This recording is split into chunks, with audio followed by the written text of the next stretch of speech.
Simula nung MPL Philippines Season 13 Grand Finals, unang umuspong yung rivalry ng Falcons AP BREN versus Team Liquid Echo. It's a back and forth win and lose for both teams, and bilang viewer, the hype is real. Kasi alam ng bawat teams, binibigay nila lahat para manalo, but there can only be one winner. And may mga crucial points akong nakita na maybe naging dahilan ng pagkapanalo ng BREN against Echo sa Grand Finals ng 1XBET Supernova 2024. Kaya panoorin mo ito hanggang sa huli para may pakita ko sa iyo yung tatlong differences na ginawa ng BREN and Echo, kaya ito yung resulta ng match nila.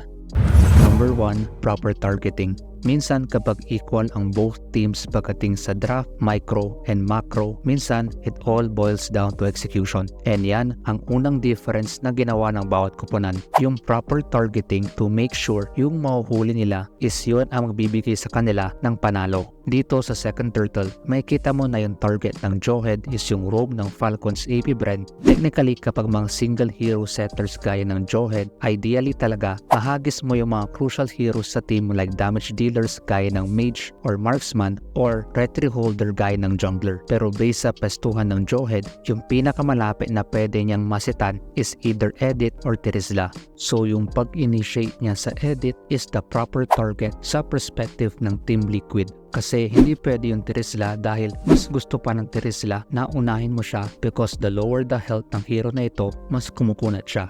So Edit yung pinaka-ideal para ma-force yung ultimate niya. However, parang instinct ni Flop TZ pagka-initiate ni JP, counter-engage siya agad. And sakto, nahuli niya not one but two crucial targets kapag nagsiset ka, Mage and Core. And yung difference ng target became the game changer para sa turtle teamfight na ito. Kita mo, once alam mo yung tamang target, kahit ikaw pa na unang mag-set, baka ikaw pa yung maunang mapahamak kasi alam nung kabila sino yung dapat na target sa isang teamfight. And speaking of target, doon papasok yung next na difference ng bawat team. Number 2, yung set ng isang rope. Pagdating sa pro scene, what makes a good team is a strong roamer. Kung sa RG kinasusuklaman mo yan na role, pero sa pro scene, halimaw ka kapag roam ka. And is the success rate nung pag-set ni na JP and Ogwed ang isa sa nagdikta ng laro na ito. So kung i-head count natin yung mga crucial successful and failed set ng bawat roamers sa Jawhead, tignan natin. For this moment, sure na yan kapag naka-activate yung second skill,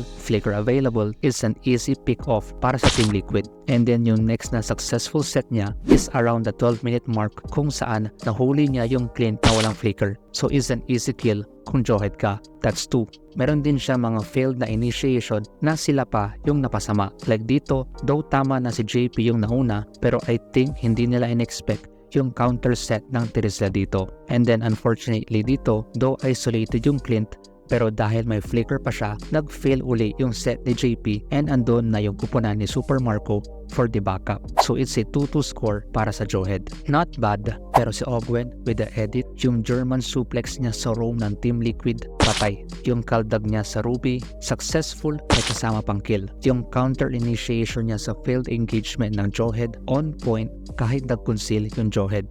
Yung flicker set niya sa Ruby, saktong-sakto, may kasama pang suplex. Tapos isang barrel ng Clint, diba? Lahat ng set, it's a successful 4-0 that led to a kill. 2 set difference yung lamang ng edit sa Jawhead, pero that difference is enough para mapunta yung larong ito sa Falcons AP BREN. But when all is said and done, kahit maganda ang micro, macro, teamfight, draft, set, counter set, Lord Dance or kung ano man yan, I believe it always boils down to one thing, especially sa pro scene. And number 3, in-game decision making. All it takes is one moment, one decision to rule them all. Minsan akala mo tama yung decision mo, which tama talaga. Pero once nakita mo na yung endgame, yun na huling decision na gagawin mo. For example, in this moment, kung makikita mo, -1 yung side ng BREN and Marksman pa yung wala sa kanila, while sa Echo, kumpleto sila. And dahil carry yung Marksman nila, it's the perfect opportunity para mag-fast lord sila. Looking at this situation, yung pag-fast lord ng Team Liquid is the best decision na pwede nilang gawin kasi -1 tapos may carry kayo. However, in my perspective, kung meron mang cherry on top para talagang sure secure yung Lord is hero muna bago Lord. Kasi dito mo maiiwasan yung 50-50 pagalingan mag-retry. So dito pa lang, ideally gagawin dapat na bait yung Lord kasi I believe nakita ng Echo na parating yung Julian sa mid. And if ever man na alam nila na walang purify yung Zushin, pwedeng unahin ng Echo alin man dyan. Kasi available yung ultimate ng Jawhead and Aurora na pwede magsisi sa heroes ng BREN. But because they opted na ituloy yung Lord, laging 50-50, pagalingan mag-retry, and unfortunately, nakuha yun ni Caltizi. Stock yung analysis.